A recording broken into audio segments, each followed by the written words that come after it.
Today we continue Kayanupassana Satipatthana, contemplation of the body in the body.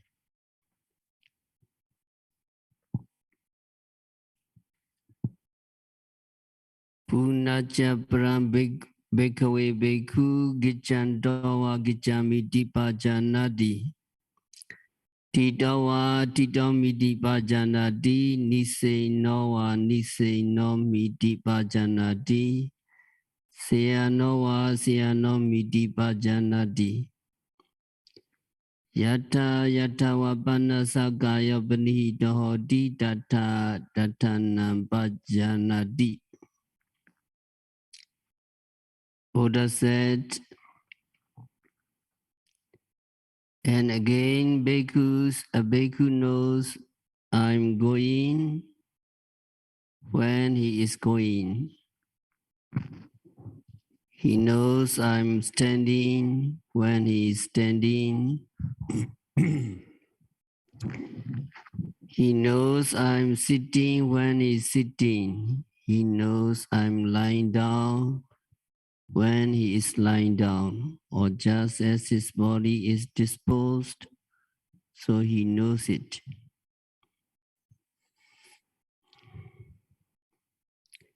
Here what means bhikkhu pajanati, bhikkhu knows means practitioner know thoroughly. They know deeply. It is not just a superficial knowledge, it is a deep knowledge of what is going on. So meditators clearly know the going, standing, sitting, and lying down.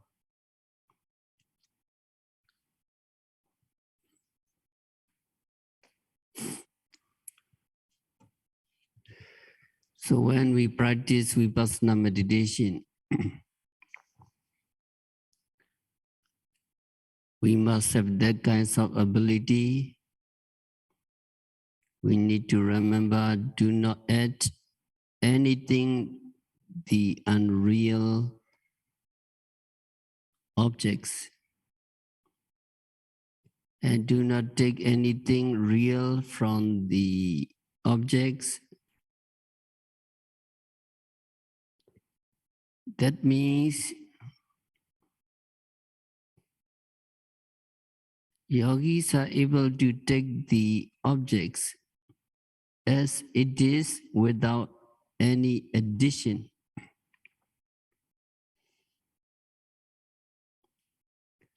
Buddham buddhato pasati.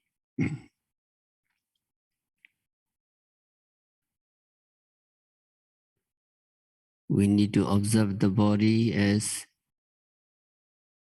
impermanent, unsatisfactory, and uncontrollable. So when we practice thoroughly,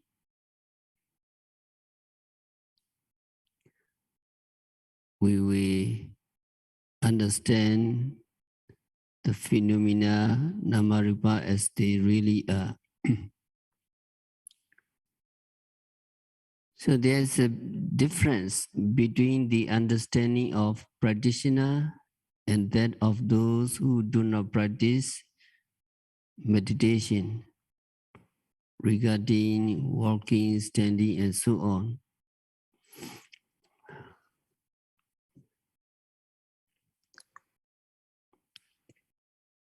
And there are people as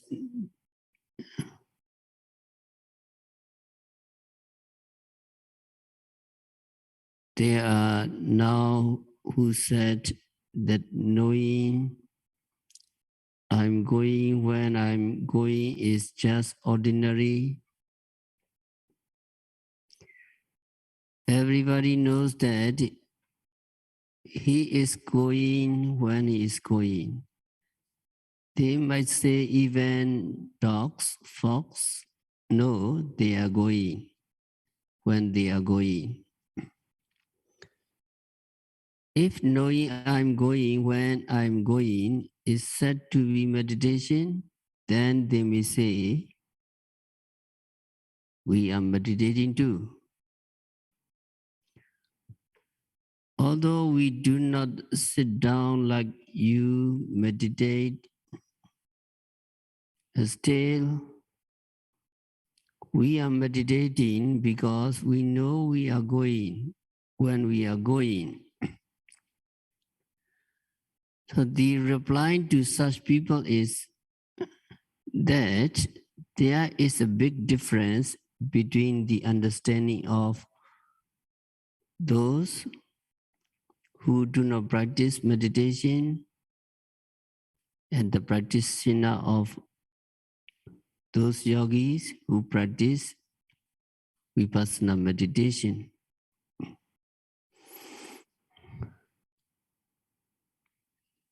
In order to understand this explanation, actually, this explanation was given in the ancient commentaries. So in order to understand this, first we need to understand what is walking and what is moving.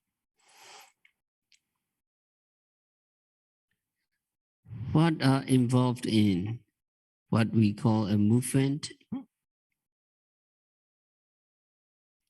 According to Abhidhamma, nothing moves.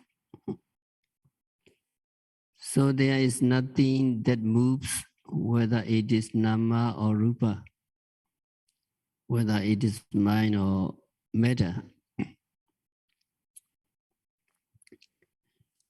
Nama rupa disappear at the place it arises. So whether it is nama or rupa, whether it is mind or matter, it does not move. So there is no movement at all according to Abhidhamma.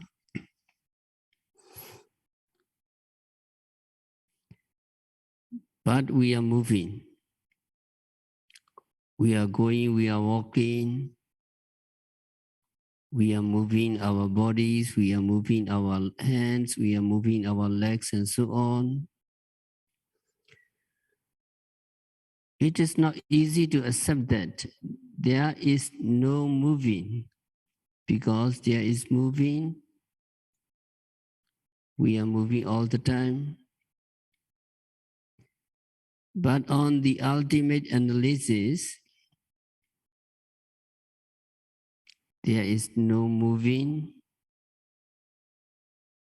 There are only still things, still mind and matter.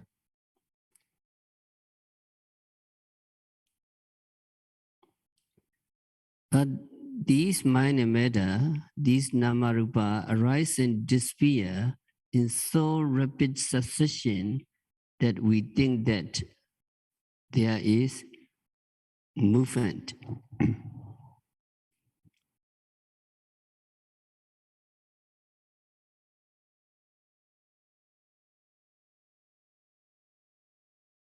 We can take the analogy of a moving pictures in the moving film. Let us assume you go to a movie and you watch. When you watch a movie, do you see moving pictures on the screen? You don't. If you think the pictures on the screen are moving, just look at the movie film. There are frames on the film. In each frame, there is a pictures. The pictures in one frame, it is just a tiny little bit difference from the pictures in another frame.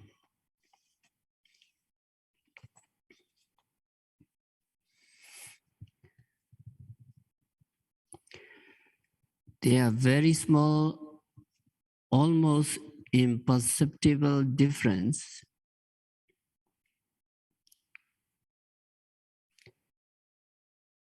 But when they put the film in the projector, and the projector is made to project 36 frames a second, we get the illusion that they are moving.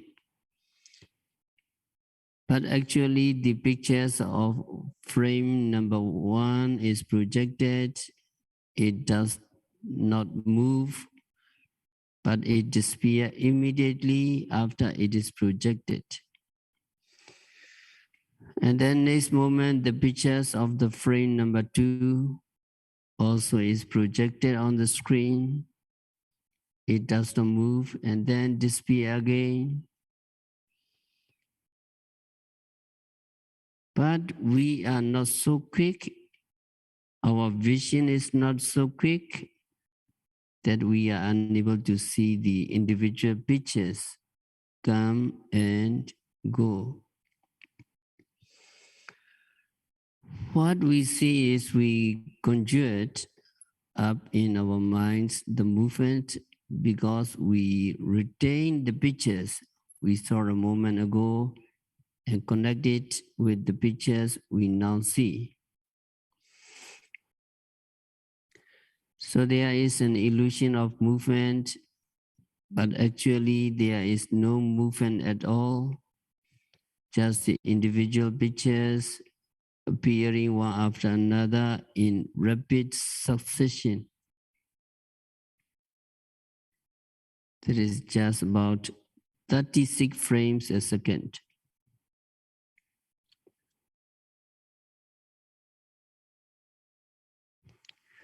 According to Abhidhamma, it is said that billions of thought moments arise and disappear. When we want to make a movement,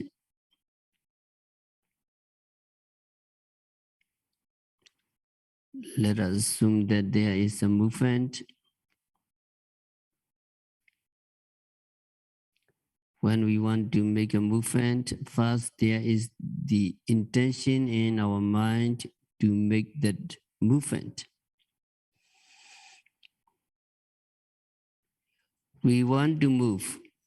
That is why there is a movement. So first there is the mental activities in our mind. Mental activities as desire, mental activities as intention. So we want to move. That mental activity produce material properties, cetaca rupa.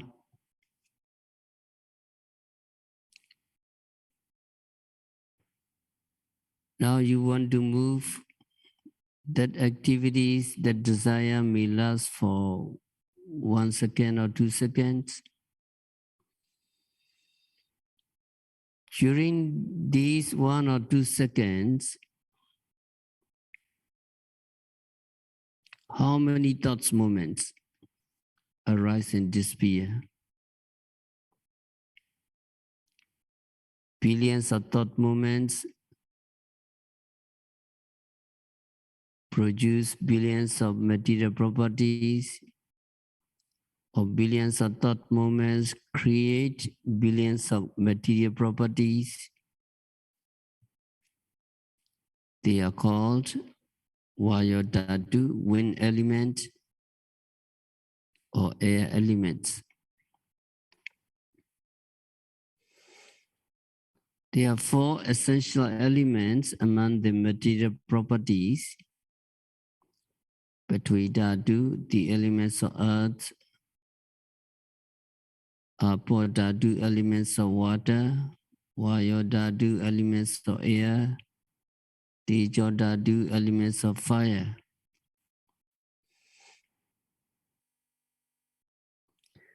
What is produced when we have the intention to move? It is the elements of air,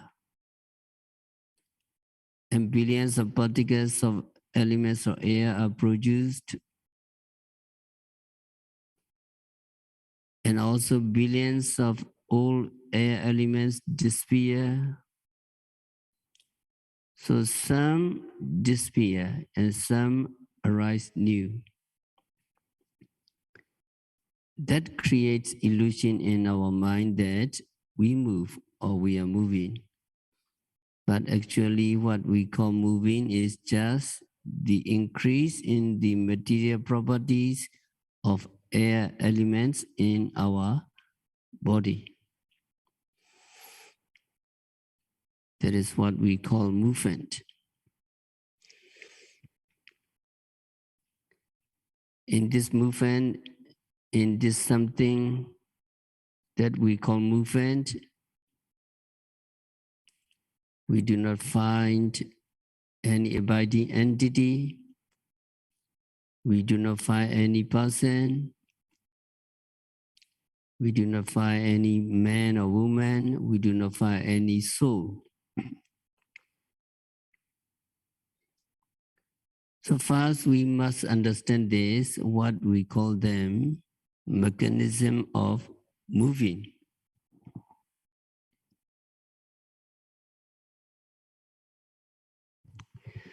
First, there is the intention, and the intention produces air elements.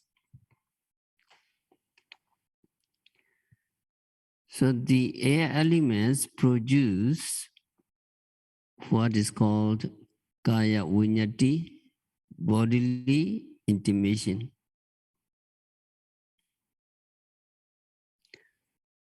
Bodily intimation means movement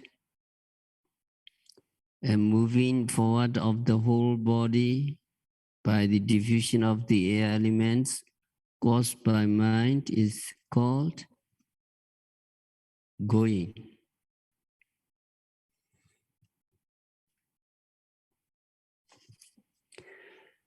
Now, when people say they also know they are going, when they are going, what do you think? Do you think that they really know?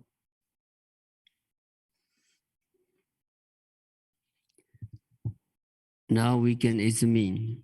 Maybe they know sometimes, even then they know very superficially.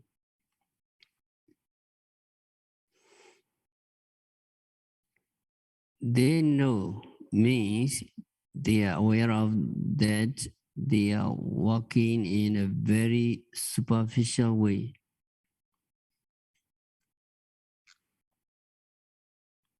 When you meet your friends on the sidewalk,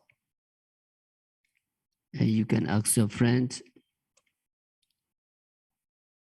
what you are thinking at that moment.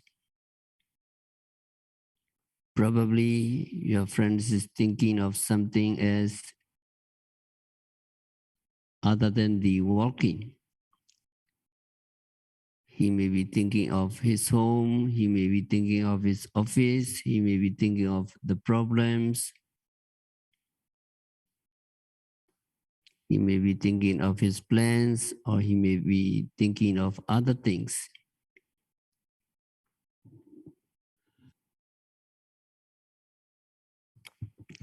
But very rarely you will find a man who is thinking of his walking, or who is thinking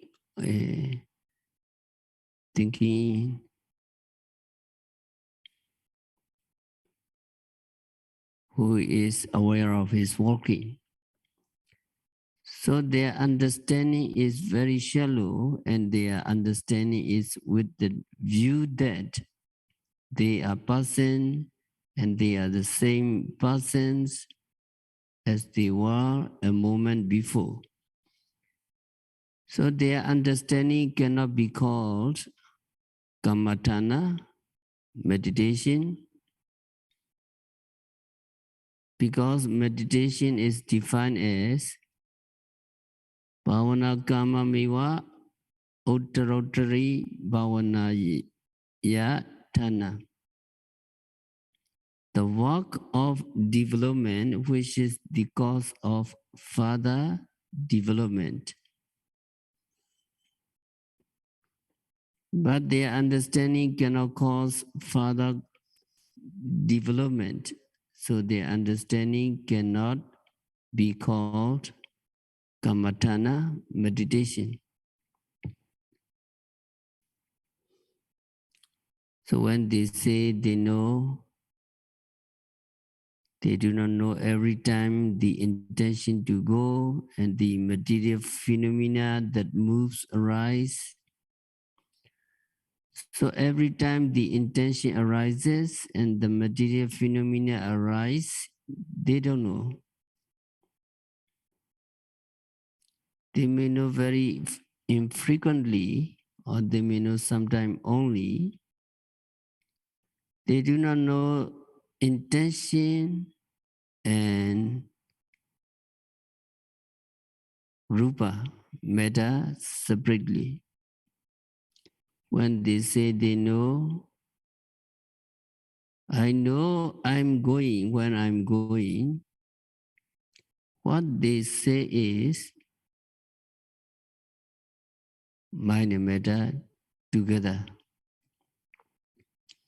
They do not see mind and matter, nama and rupa separately from one another.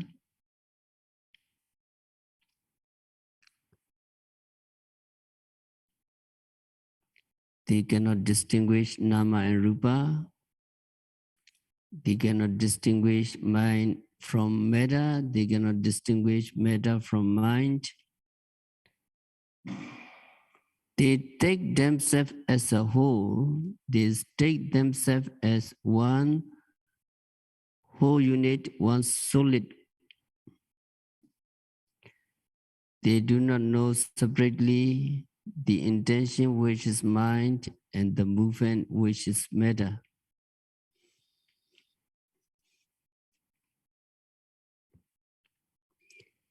And they do not know that the successive movement arise due to successive moments of intention.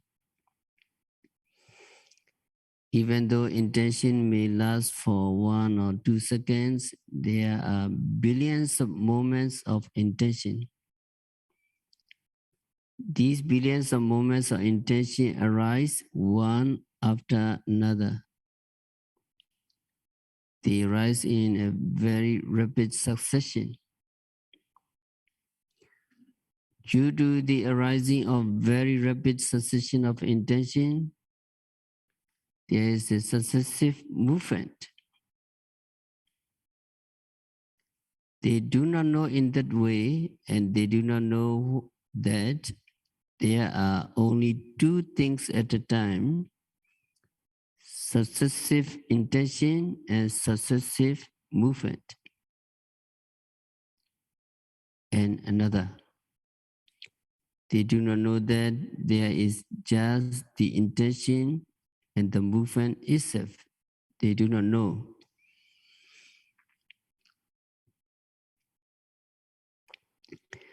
They think that there is some other things which is permanent as a person or a soul, as a soul, and so on.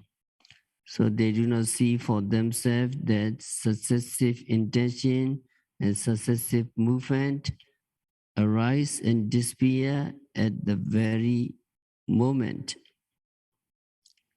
At the very moment they arise, they disappear. In this moment, there is another pair of intention and movement, or intention and material properly. They do not see that successive intention and successive movement arise and disappear at every moment, section by section, link by link, part by part. They do not see in this way. and they do not reach to the next moments of intention and arising movement.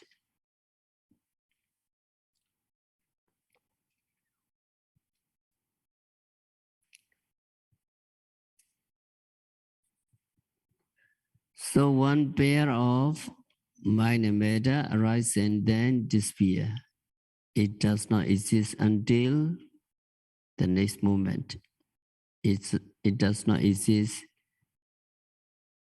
including the next moment.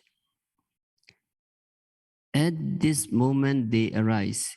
At this moment they disappear. Next moment there is a new pair of mind and matter. They do not know in this way.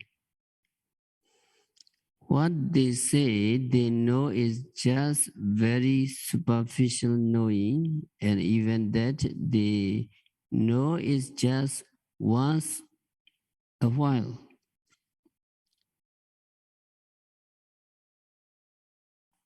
So their understanding is very superficial and very different from the understanding of yogis who practice meditation, who practice walking meditation meticulously.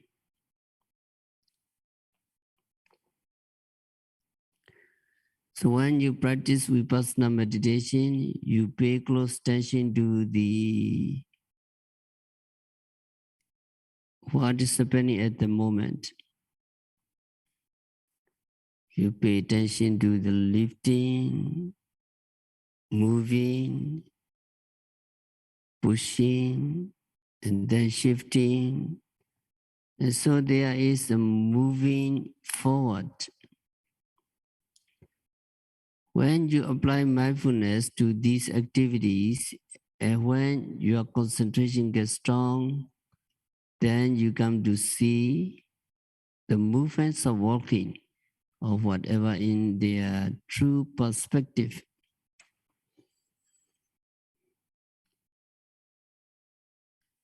There is those yogis who meditate, know every time the intention to go and the material phenomena that move arise, because they are watching closely.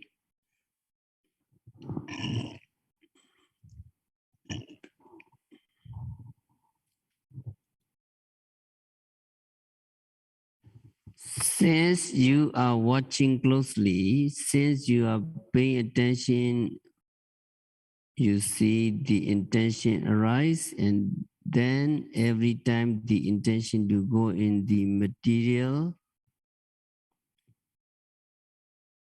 that move arise. Every time they arise, you know, and you know the intention and metta separately.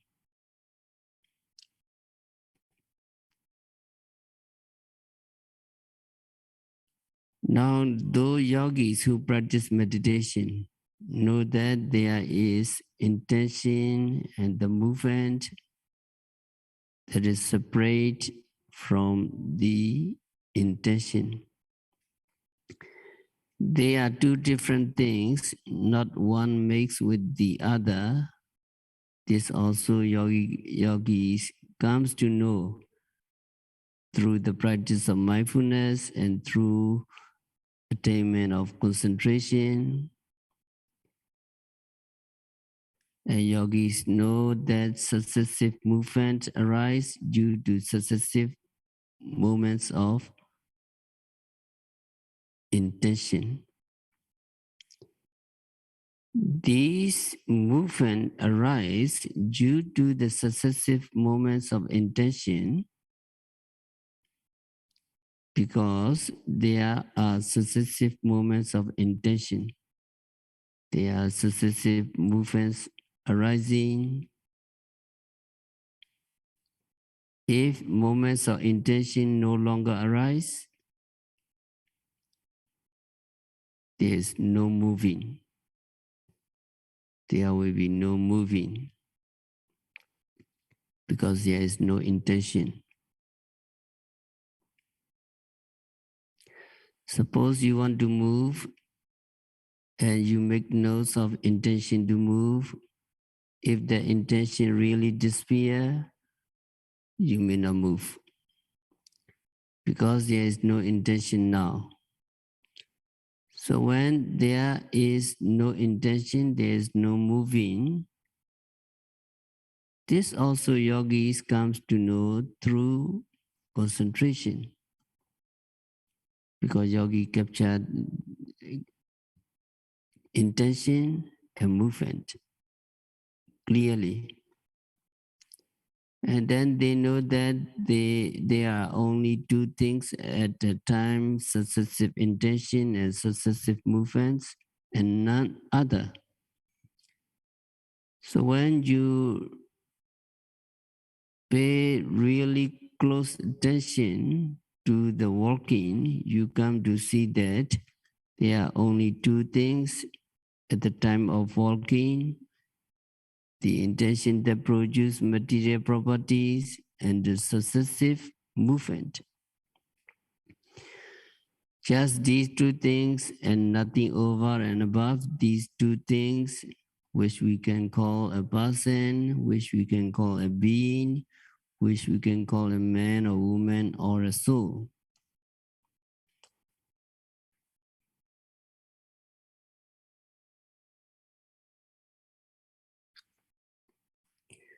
When you pay attention to the intention and the successive movement, you will not fail to see that they arise and disappear at every moment. They arise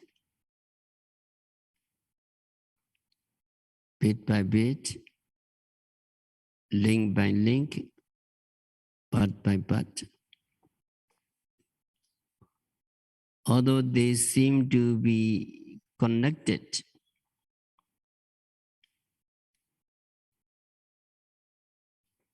actually they are not connected. They are just different segments.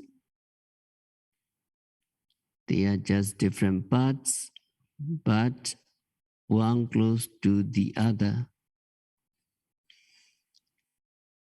Maybe we can say, we can take the line of termites.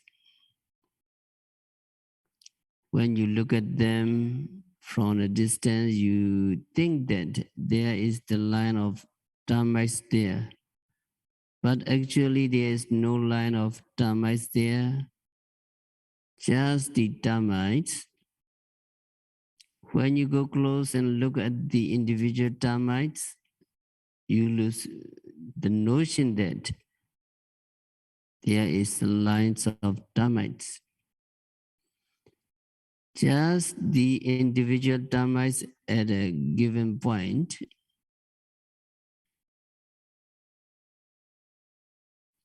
At every point, there is a different, a separate termites. In the same way, at the given point, in the moment, there is a new pair of mind and matter. There is a separate pair of mind and matter. They arise and disappear bit by bit, segment by segment. This also yogi see when he pays close attention to what is happening at the present moment, and also when he gets concentration. So when a yogi knows, he knows with the reference to three questions. That is, who goes? Who's going is it? On what account does he goes? Or why does he go?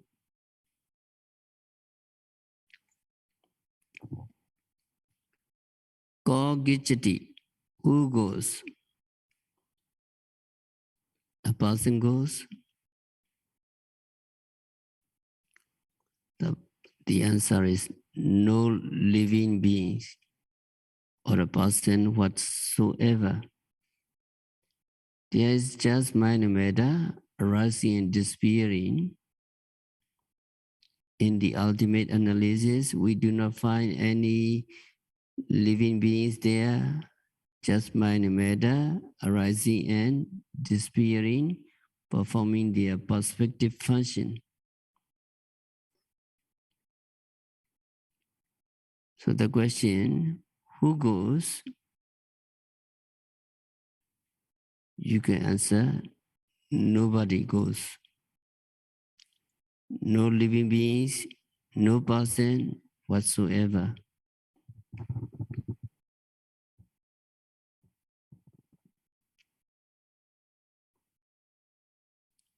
And the second question, atthaṅgamāya. Whose going is it?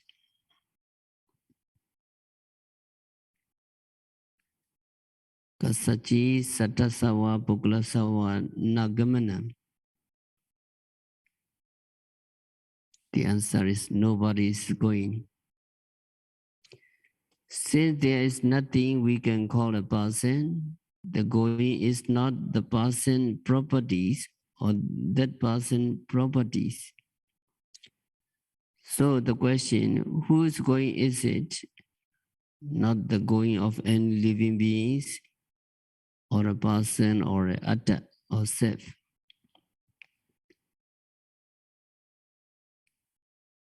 Then the next question, King Karana Gichati. Why does he go?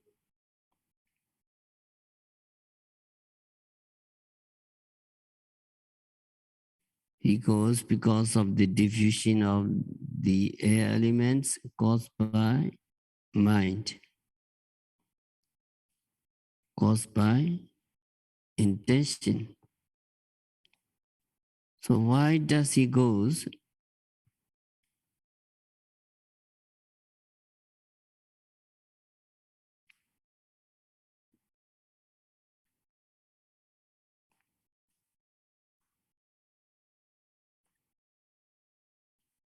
On account of the diffusions of air elements, he is said to go.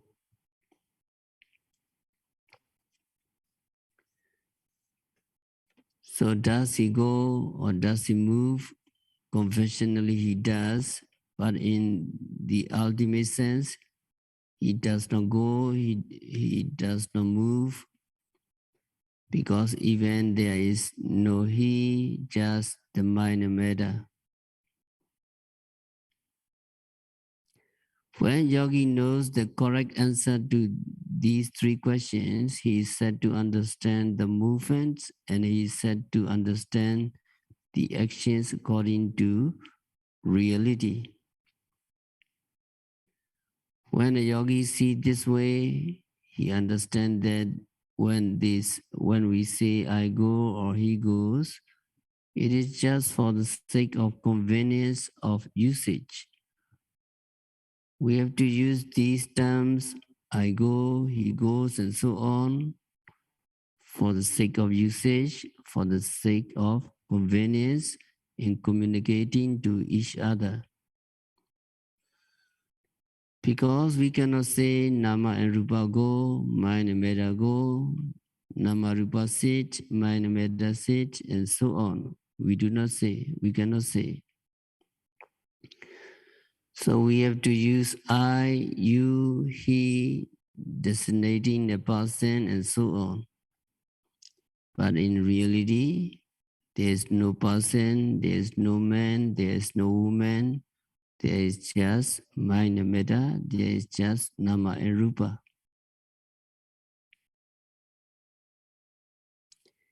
In the act of going, just the intention and the diffusion or increase of air elements. These air elements are those that originated in the mental activities.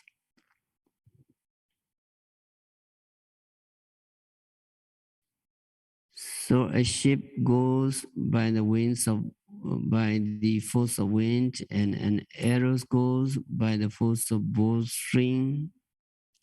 In the same way, this body goes by the force of air elements. That air elements which is originated by mental activities.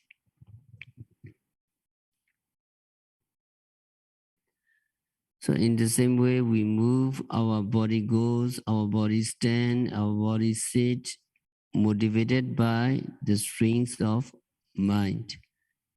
When we don't want to go, we do not go. When we don't want to walk, we do not walk, and so on.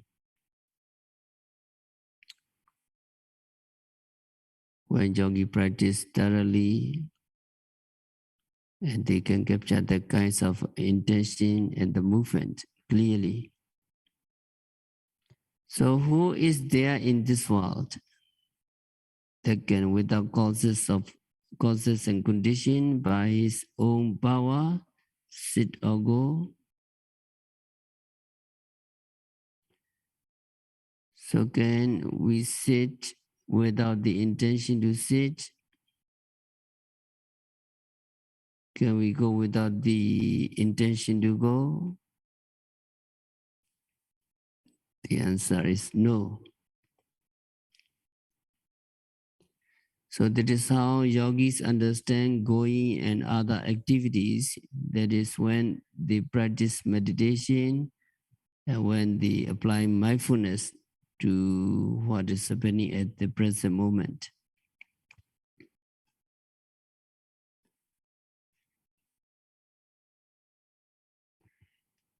Even yogis may lose this kinds of understanding when they do not meditate, when they are away from meditation for a long time. The understanding of a yogi and the understanding of an ordinary person, or understanding of those who do not practice meditation, is poles apart. It is quite the opposite. So those who do not practice meditation think that there is a person and so on. But those yogis who practice meditation know that there is no person, there is just mind and matter. Go rolling on and on, doing their respective function.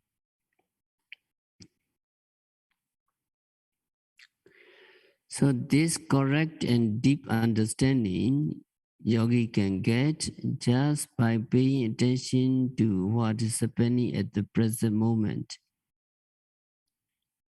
Yogi don't need an expensive machine as an instrument to discover this process.